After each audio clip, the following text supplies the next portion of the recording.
"250 million years of evolution have produced this, a giant, super efficient reptile. It's the Nile crocodile. Until recently, diving with these dangerous creatures was considered impossible. But as with any predator, it's how you engage them that's the key.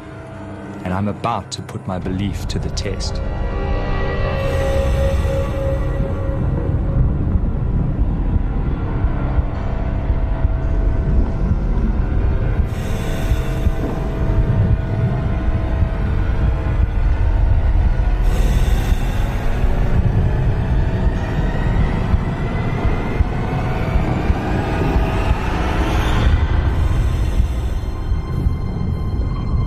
I've decided to take a calculated risk. I want to dive with feasting crocodiles. Can I approach them without being attacked? Will they see me as a fellow predator or as potential prey? Can I survive within their feeding hierarchy? I'm taking a big risk, and I think people understand that. And I don't think it would reflect poorly on a crocodile if it eats me. People expect that to happen.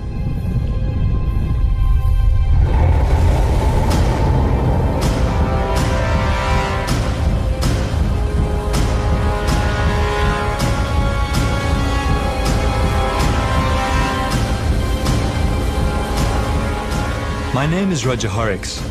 For the last 5 years, I've traveled Botswana's Okavango Delta, finding out more about these prehistoric predators. I've joined them underwater and discovered they are not just simplistic, ruthless killers. They are capable of an unsuspected tolerance. Now I want to test their ultimate acceptance by diving while they are feeding.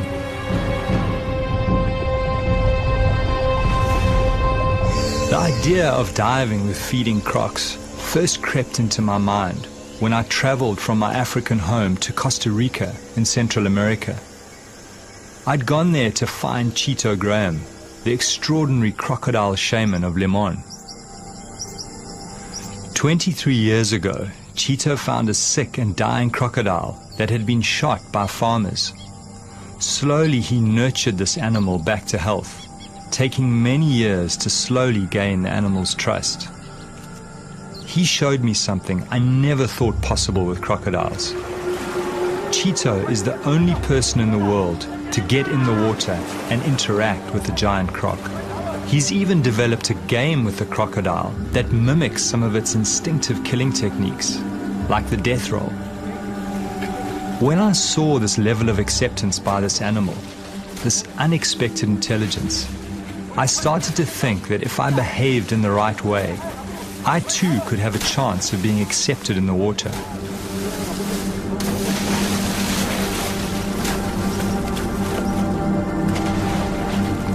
As I watched this man and this predator together, it forced me to rethink crocodile nature, and the seed was sown to set out on my quest.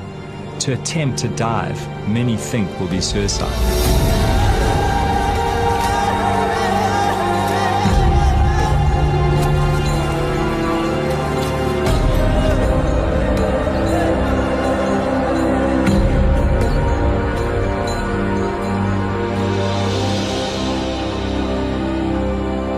What particularly intrigued me was that somehow the croc can tell the difference between the food Cheeto gives him and Cheeto's hands. To come out of this alive, I will need to prepare my mind very carefully.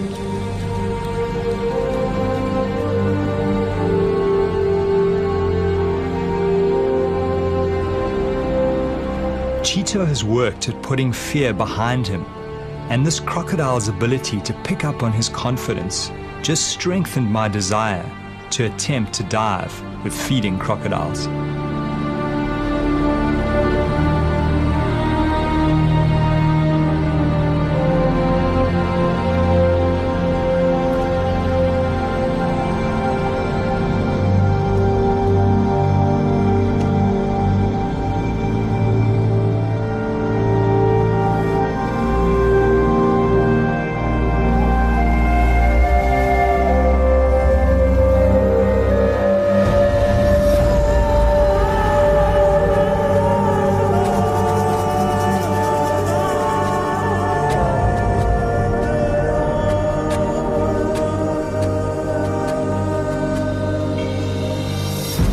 Every winter I return to my old diving ground, the Okavango Delta in southern Africa. In the swamp live some of the biggest and most aggressive crocodiles in the world. It's June, when the great flood brings the clear water. All my primal senses start to come alive as I prepare my mind and my body.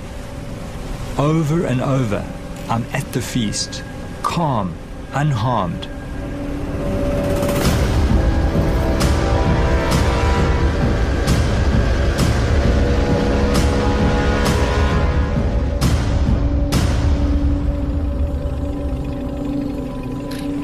Even though I've worked with these animals for 5 years, I'm still very wary. Some of these beasts have eaten many people and are a huge threat to livestock. My theory is that reptiles, when feeding en masse, drop their territorial aggression to avoid injuring each other. This huge male is very aggressive and not an ideal diving partner. But I'm hoping that this behavior may shift when he is with multiple animals and can smell food.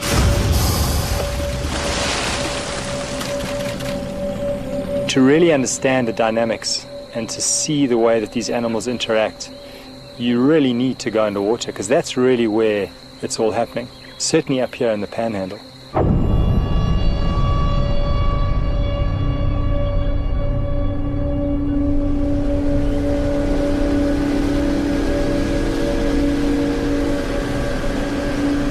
Greg Thompson is the top guide in this area.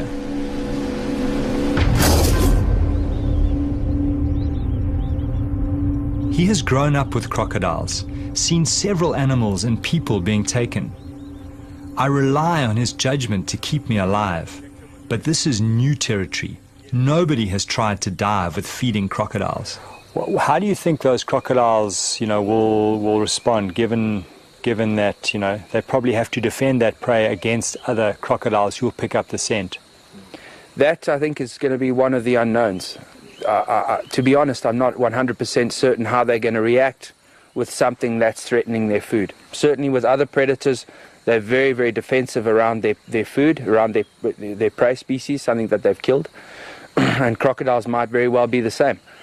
Certainly a big aggressive male, at this time of the year, if he has got a meal, if he is hungry, I do believe he is going to defend it and be aggressive to anything that comes into that area, something that he thinks might be stealing his food. As human beings, we've just, we've evolved together with crocodiles, and we've evolved as one of their prey species. Human beings tend to settle near water. They need water for drinking, for washing, for all their sort of daily activities. So you're always going to have people close to their environment. He sees people as something that he can eat.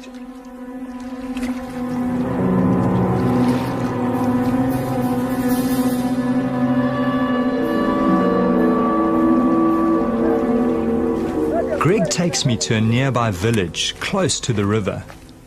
Here, two women, a mother and a daughter, had a terrifying encounter with a crocodile while collecting food and building material for their huts. Resi Sashuma lost both her arms. She has a young child to look after. Mother and daughter now live by weaving baskets with only one arm between them, somehow surviving against impossible odds. The croc that attacked them was only about 2 meters long, but very powerful.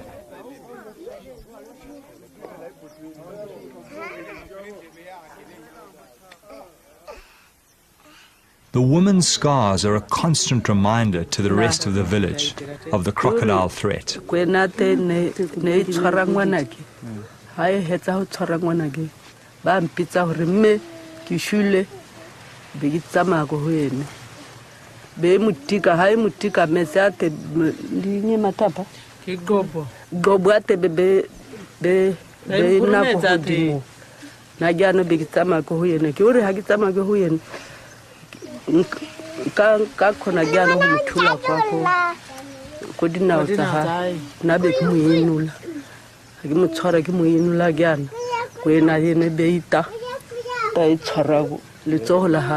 Their horrific story haunts me.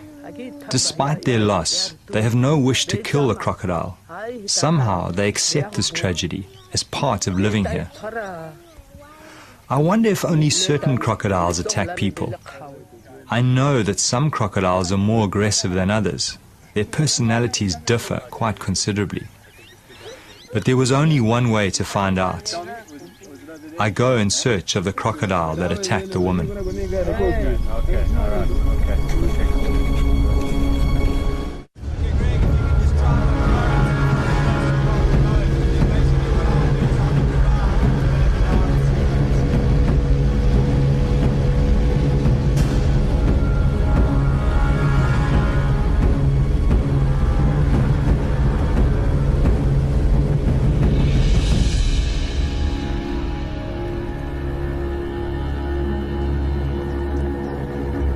It's a short boat ride to the area where the women were attacked.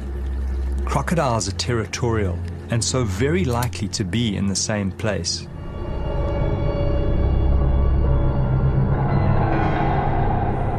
As I kit up, I have this strange feeling going in the water with this crocodile. I feel so sorry for the woman, and yet no ill feeling towards this animal, which was just responding to the splashes and noises of its prey. 85 million years of instinct. I always get underwater as quickly as possible and make minimal splashes on the surface. Fish are the main diet of crocodiles. They hunt them by letting them come close and grab them in a flash of speed. They hunt mostly at night in pitch darkness, using a sensory system that picks up vibration. That's why I move very slowly in the water, very deliberately. I need to move like a big crocodile.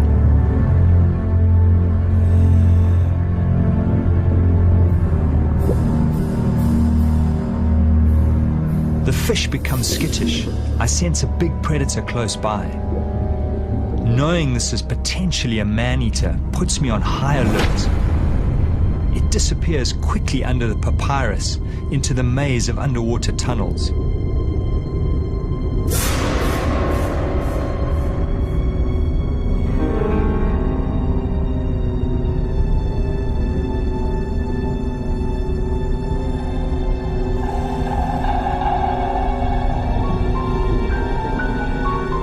I follow cautiously. Some of these tunnels are kilometers long. Inside, there are big caves hollowed out by hippos and crocodiles where they take prey to soften for eating. The lurking croc distracts me as I move deeper into the maze. As I turn around to exit, there's that terrible feeling in my stomach. I'm confused. Everything looks different to my entry. I'm lost.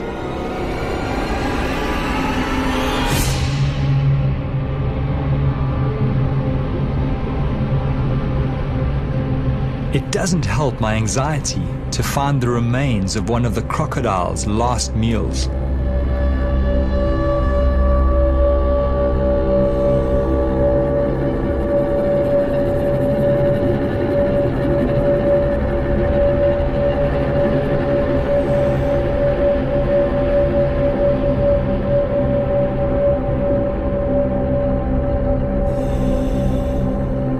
In the distance, I see a glimmer of light that I hope may lead to the main channel. I follow my instinct.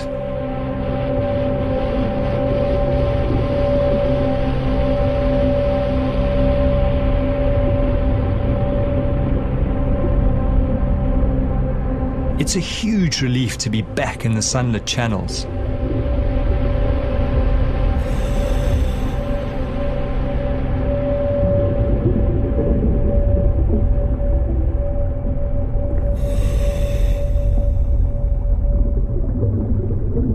I make my way slowly back to the boat. Suddenly, I glimpse a familiar texture amongst the river cabbage.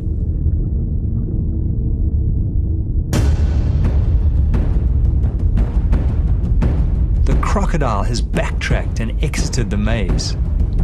I remind myself that these smaller crocs are often the most dangerous. All seems fine at first.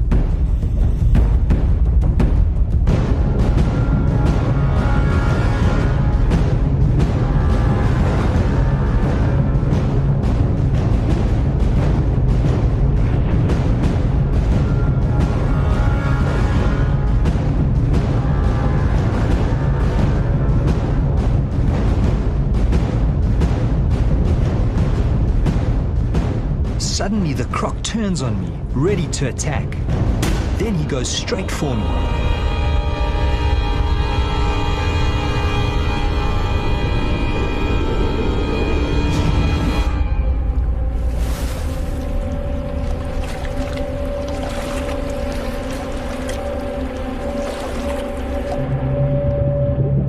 It was difficult to see his size because just his tail was sticking out. So I got a couple of shots of the tail and then obviously got too close to him.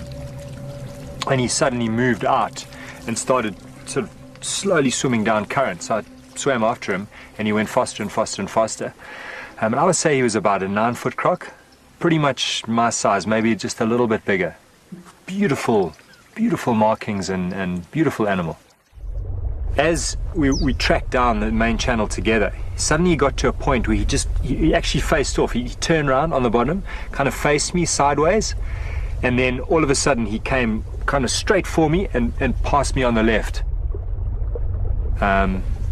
So obviously you keep the camera up and you know try and shoot. I don't think I got the shot, but and then he swam past. But that was, for a moment there, I was out of control of the situation. I didn't know what was going on.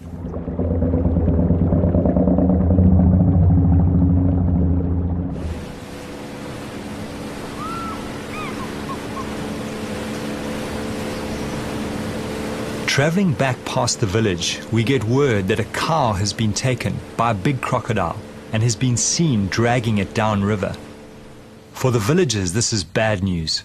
Cattle are their currency, their symbol of wealth. But for me, this may present the chance I've been waiting for. With the smell of the fresh carcass, a huge scent trail is moving downriver, calling all the crocodiles to focus on this one large food source. I worry that they may drag it underwater, and I'll never see it again.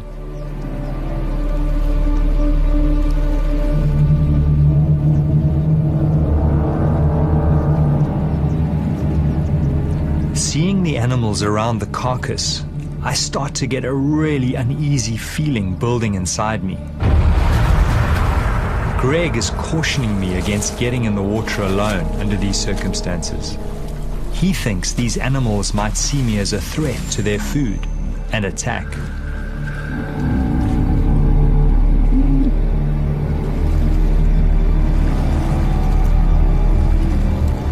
Looking at these feeding crocs, I watch carefully for their aggression towards each other, imagining myself amongst them. They seem to be very accepting of each other, but how will they react to me?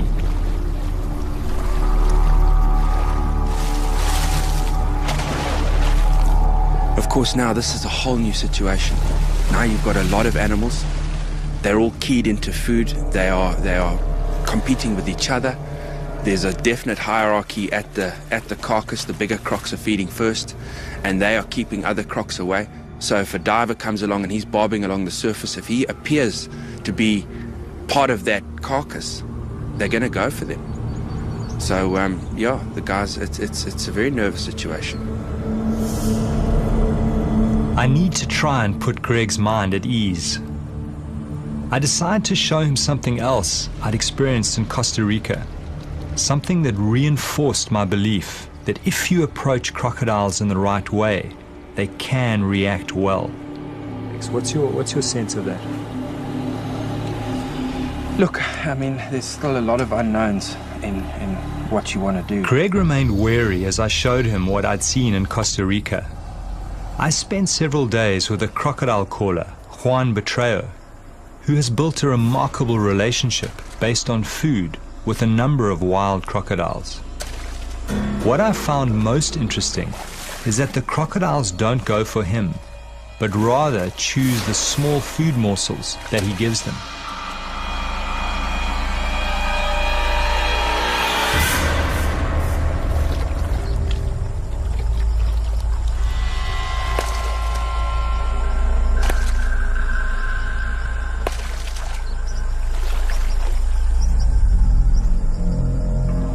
It's somewhat of a mystery why they don't take him, but this was what gave me hope for diving with the feeding crocodiles.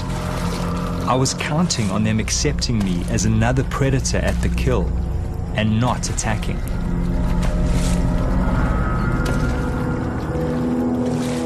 The crocodile calling art took Juan several years to develop. He slowly built the trust of the animals, drawing them closer and closer to his body. He was badly savage during this process, but somehow managed to survive and continue. Juan has even taken his relationship further, and the crocs allow him to touch them. He shows a side to crocodiles very few know. People think I'm crazy sometimes, but it's these small things that give me confidence as I plot the feast in my head.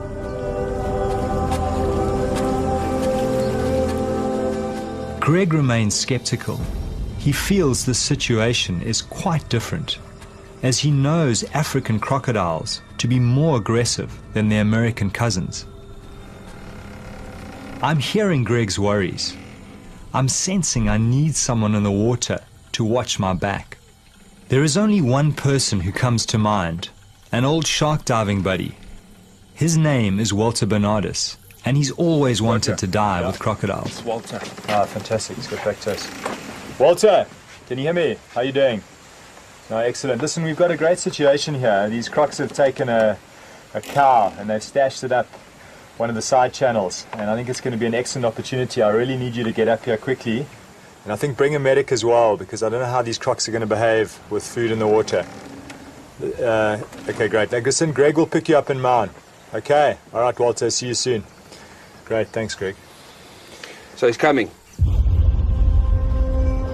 Walter has managed to develop extreme intimacy with giant tiger sharks. He worked out that by touching their sensory organs next to the shark's mouth, a catatonic-like state could be triggered. It was only his deep knowledge of sharks and his fearlessness up close that made this strange and intimate feat possible. I wondered how Walter would react to the crocodiles.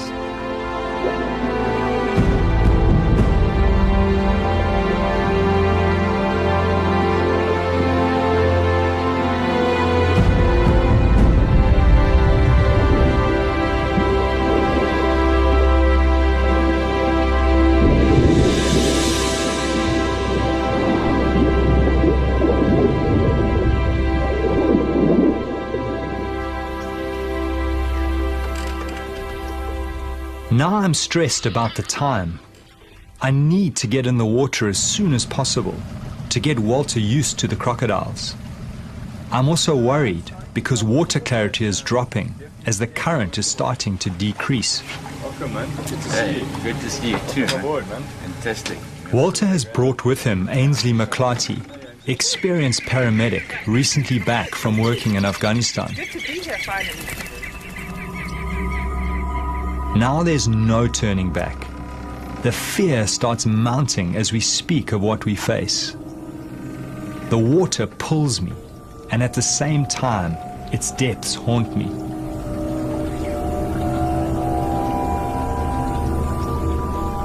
So Walter, how are you feeling? I mean, this is the first time you've been up here in the Delta. What's your sense of all of this? Yeah, well, it's totally new for me. You know, I'm sort of used to the big animals in the sea, but this environment here, you know, dealing with reptiles, cold water, murky sort of to clean conditions, is totally new for me. So a little bit nervous, but excited in the same time, you know. When I was first contacted, they told me that they needed a nurse, you know, someone with paramedic experience, with Africa outdoor experience. And I said to them, they don't need a nurse. They need a psychiatrist, because what person is going to go out and dive with crocs? The biggest concern when you have a limb taken or puncture wounds is obviously a person being in water, that they can bleed out very quickly. And so putting pressure on, getting a drip up as quickly as possible, and stabilizing the patient is always the most important. I've dealt quite a few times with people who've lost limbs, and it's definitely very achievable to save their life.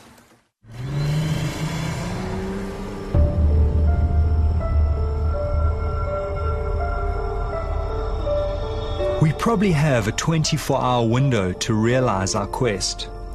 Once the carcass is finished, the crocodiles will disperse. We have to find the carcass and try to dive late this afternoon or tonight, even though it increases the risk factor. This might be our only chance. This is what I love most. This is my world. Fear is something I've learned to control and understand. The dark is part of our deep evolutionary past, because for thousands of years, big predators hunted our ancestors at night. You know, it's hard to explain why we do it. Why do we do it? We do it for the excitement, we do it for the challenge. And I realize that what we're doing shatters the perception that people have of these animals.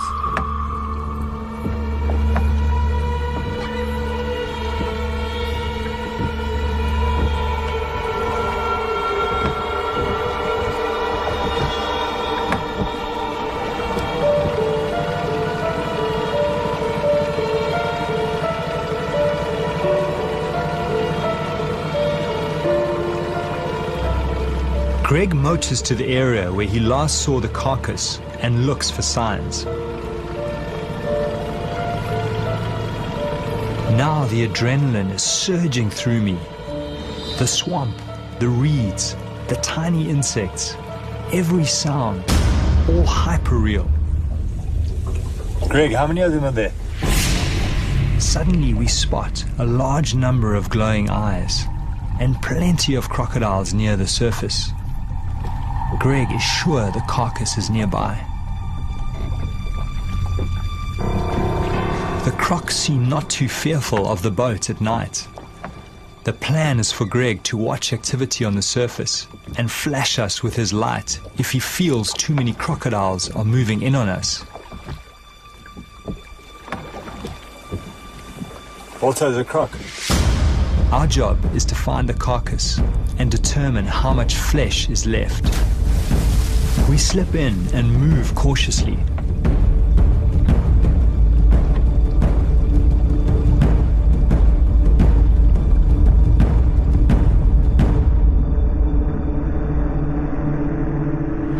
The crocodiles are patrolling the surface. We get underneath them and soon find the carcass jammed under the bank. Walter finds part of a crocodile's tooth broken off in the carcass bone. I was relieved to find some meat still on the carcass. Greg sees a large male approaching us from the boat.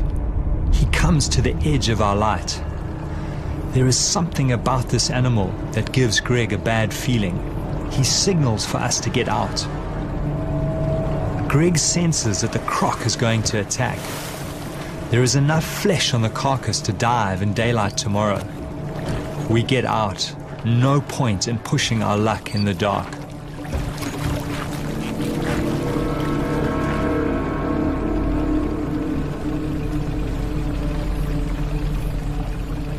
How's that tooth in that femur? Actually brought it up with me, eh? Let me have a look. Oh, that's incredible. Obviously broke off when they were biting into them because their bite force is amazing. And apparently this ridge on the side is what they use to actually, when they lash out, you know, bash into other animals. Now's a good time to tell me about all that stuff, eh? Yeah, oh my goodness.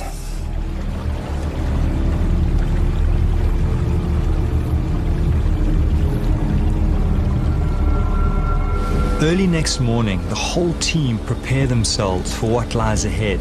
It's our last chance before the crocodiles finish off the carcass and disperse. Well, I really am feeling that same that tension, and it's a, we are going into an unknown territory, and what is a bit nerve-wracking for me is just the number of animals. I'm anxious on the inside. I'm concerned about these guys diving and what's going to happen. How many crocs are there going to be? How are they going to respond to being interrupted while they're eating? Are they going to be functioning in a pecking order and see the divers as a threat? I mean, who knows? So, yeah, this is crunch time, and I'll be far more comfortable when it's over.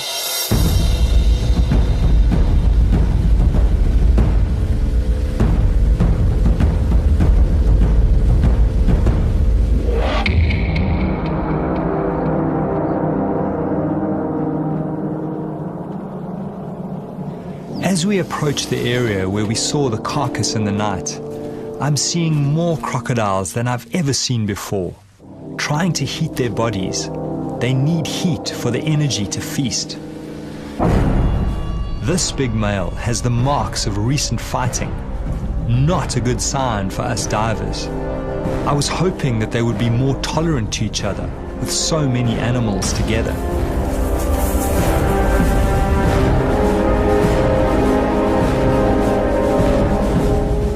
Greg spots them. I count at least 20 animals near the carcass. Knowing we are about to enter the water, my whole stomach starts going into a knot. I focus on breathing, put all the good encounters in the front of my mind, and push the nightmares away.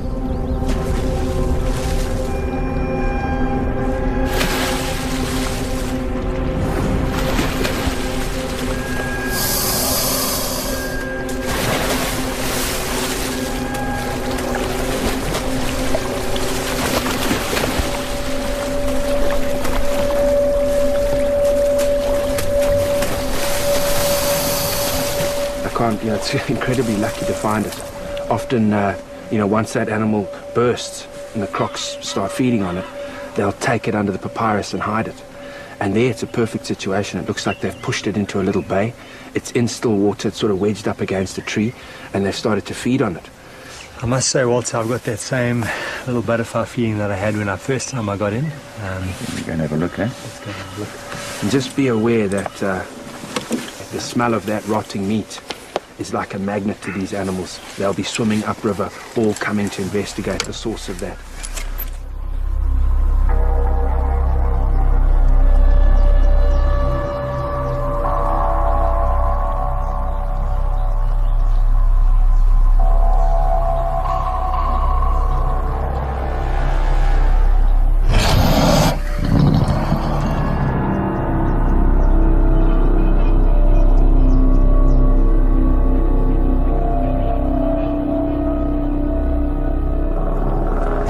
Prepared into the water some distance from the carcass. Crocodiles don't like boats in the day. Just be careful, eh? As we enter, I'm startled by a crocodile right under the boat. I control my fear as I try to see where it's gone. The visibility is so bad, I can only see 4 meters, less than the length of some of these crocodiles. To make matters worse, the current is exceptionally strong. Should we abandon the dive? These conditions are frightening. I push my fear aside and move towards the carcass.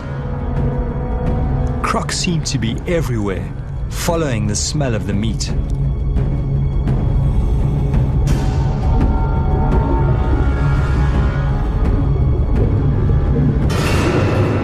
Everywhere we turn, crocodiles are waiting in places where the current is least strong. It's a maze blocked by dragons. I find it hard to read their body language, but none seem to be showing aggression yet.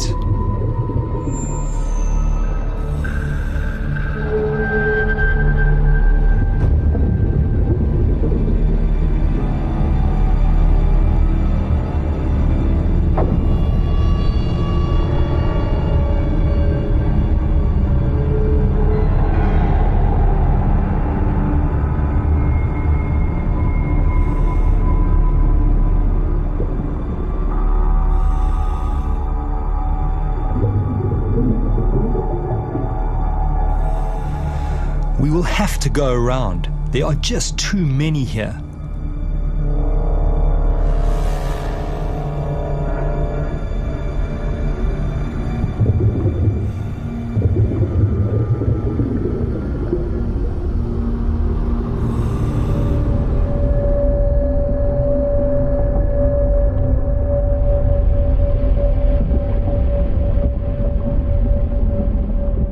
I'm surprised no crocodiles have confronted us yet. We are well into their feeding territory.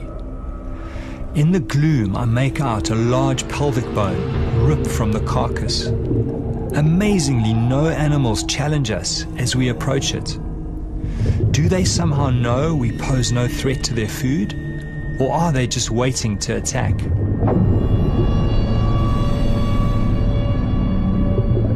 A lot of the meat has been shredded and the animal has been gutted.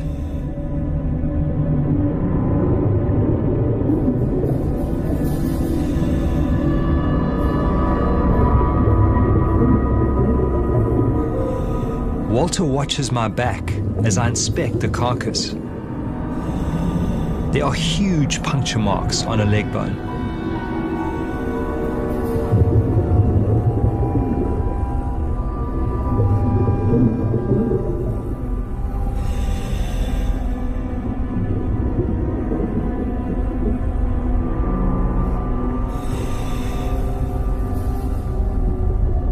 As Walter swims to the side, he sees a huge animal within a few feet of the carcass, watching us, waiting, assessing. The biggest challenge lies ahead. It's time to get back to the boat through the mounting circle of crocodiles, and somehow we have to appear confident, give no sense of being prey. Walter is telling me his plan to swim underneath as soon as the next crocodile goes up for a breath.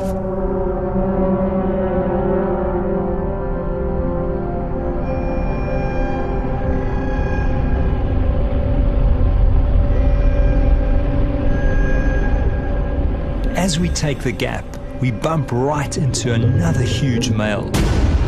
Fortunately, he too goes for air.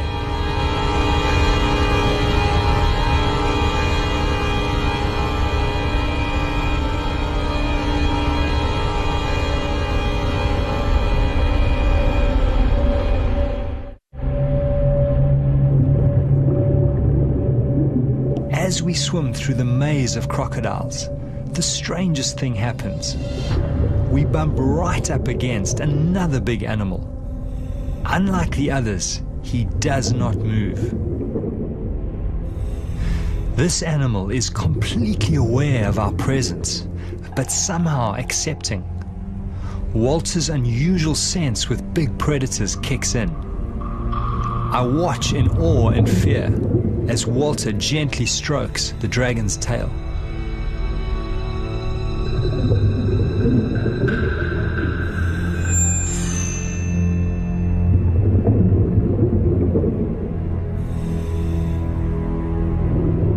Then something happens that I could never have imagined. I watch in disbelief as Walter begins to ride the crocodile across the river in the direction of the boat. Even though the crocodile is slowed by Walter's heavy weight, it does not shake him off or attack. It feels like I'm watching some strange fairy tale as Walter rides the crocodile some 50 meters across the river. I have no explanation for why a predator allows such intimate behavior.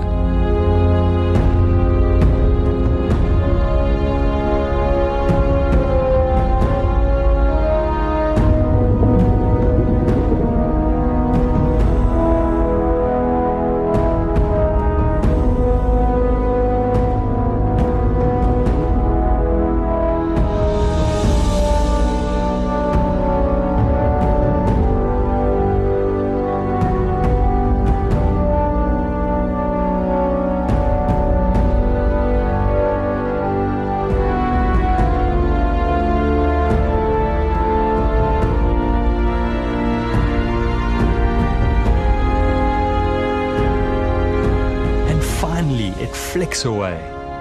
Yet again, these animals reveal another side, the mystery side that few people ever get to see. I'm humbled and awed.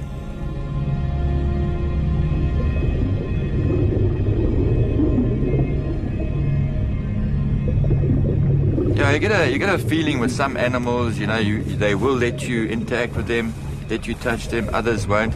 This particular one, obviously, I didn't know what it was going to do. When I first touched it, I didn't know if it was going to turn around and try and bite, or when I held on properly, if it was going to have an adverse reaction, but it didn't seem to mind at all.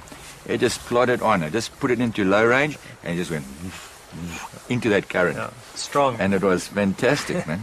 I think you got away lightly, to be honest. I mean, I've caught small crocs and other reptiles like snakes, pythons, where I've grabbed them by the tail and had them whip around and try and bite the disturbance behind them.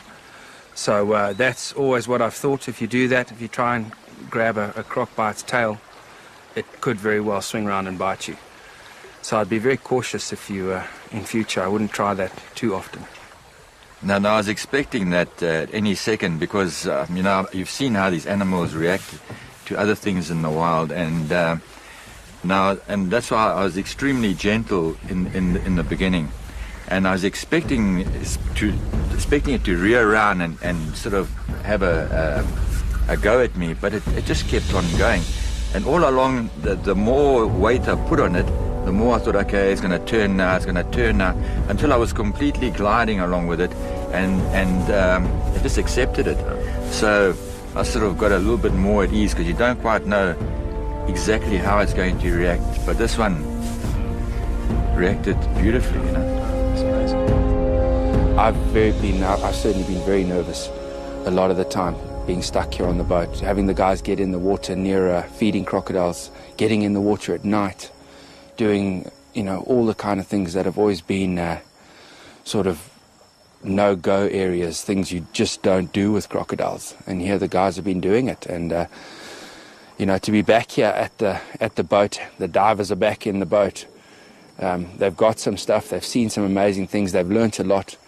To me, it's a huge relief just knowing that this is all behind us. And we've sort of survived this little escapade.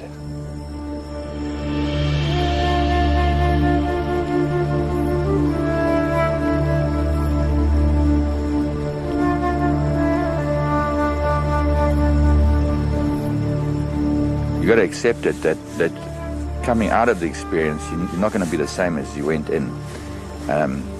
Something shifted, but certainly I'm not the same person when I go home in a day's time. Well, I think when we first started diving with these animals, the whole thing was, would they eat us or not? And having kind of broken through that barrier, as it were, that's just broadened my whole perception of how intelligent these animals actually are.